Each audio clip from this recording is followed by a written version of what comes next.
In this simple video tutorial, I'm going to share with you how to add Passkey to your Snapchat account.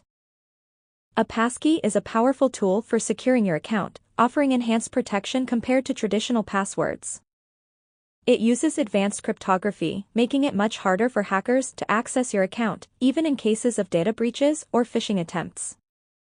To enable a Passkey, simply head to your Snapchat. Tap onto your profile icon and head to Settings. You will want to scroll down into the section of Additional Services. Select on Passkeys. Simply select on Continue to enable Face ID.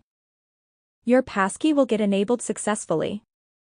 These Passkeys ensure safer and quicker access to Snapchat while keeping your account secure across devices.